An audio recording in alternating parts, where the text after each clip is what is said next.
Well, we are here to wrap up Balfour Showdown 33, and before we start, you're empty-handed. Oh, pay up. All right. You made the bet too. I brought it yesterday, and you drank it last night. Yeah, well, my dog ate it. I will bring it in. It was very disappointing, Timothy. Oh, yes, it was. And talking with Josh Franco post-game, he said, sometimes I feel physically ill during the game, he said, because of the severe disappointment in which it does grab you. And I think more so because it's that crosstown rivalry.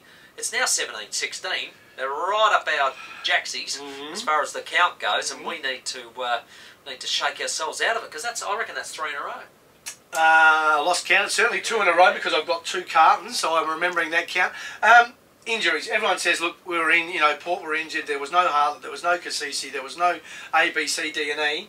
Can you put any credence on that? How much weight does that carry? Well, see, the week before, the effort against Geelong, I would have thought carry that performance into the showdown and you get a really, really good contest. It didn't occur that way. So I don't really take that as an excuse. But on top of that, Crows had some serious injuries and some seriously good players out. So you can't use that as an excuse, and I just thought that probably showed where the confidence level is for the Adelaide Crows, and in their depth. It was terrific seeing blokes just stand up who weren't in the lineup the week before, like Anderson, and then for Port to sort of go, well, are we a bottom 14? One ruckman, that was a mistake. The week before was terrific. I know Renouf was injured, but the week before with Renouf and Lobie worked really well. I thought against Geelong, I would have liked to see the 2 ruckman thing again. What now? What now for your footy club? Is it time to push this season away and rebuild? What do you do?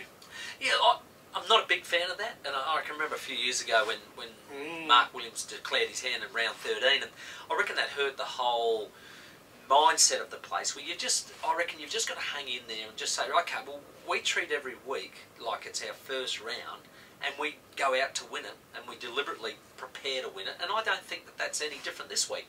You got the Bombers at home, and everybody's going to be expecting you to roll over and get beat again. Well, don't. Stand up and perform. It'll be great. Travis Boak. I mean, it won't go away. For the first time, you get the feeling that the players are now starting to get affected by it, are talking about it. They've met with him and want to know where they stand, where he stands. There's been no outcome. What are you doing? If you're Matthew Primus, are you starting to say, we need the call now or not? And I reckon in the next couple they're going to want that. I just got a feeling that they want an answer either way, and then they'll judge what happens from there. I'm pretty sure that if he said he was going, that they'll play him for the rest of the year and there won't be any malice towards him. Should they? I would. I'd play him. I mean, I think that we're changing though. I think we are changing. And it's one of those things where I think prior I would have said, hey, on your bike and keep going. But I think this whole thing is changing. Our mindset's got to change with the game as well. And I think that this is going to happen. It happens in NRL. Coaches saying that they're going midway. Unbelievable. Wayne Bennett did that, It really did surprise me. So I would play him. I think he's been a terrific servant up to now, so I'd give him that respect. But if he is staying, it's an easy decision to say, boys, I'm hanging in there. If he's going, the difficulty I think that Travis is dealing with now is that he really, really likes the club and he really likes the players he's playing with. So tough to tell him, tough to break the news. I think that's the other element to, is he staying or isn't he? I reckon that's the dilemma he's got. Not too much dilemma for the Crows. Maybe this week about Kurt Tippett. Wouldn't take him to Greater Western Sydney after what happened to Buddy Franklin. So he rests. McKernan out for 6. But the beauty is they've got players to come back in. I mean, Josh Jenkins should play. Tommy Lynch is trying to find out surely if he can play. Petrenko and Callanan. So you might lose 2, but you've got 4 busting the door down to come back in again. So they're going along beautifully. We know the dream draw is coming up. West Coast and Geelong after this week. So time to set things up this week. Get some game time into some other blokes. And you've got a couple of massive challenges 2 weeks after. Because you've got those top 5 all, basically equally top as such, and they're very, very close in the way they're performing.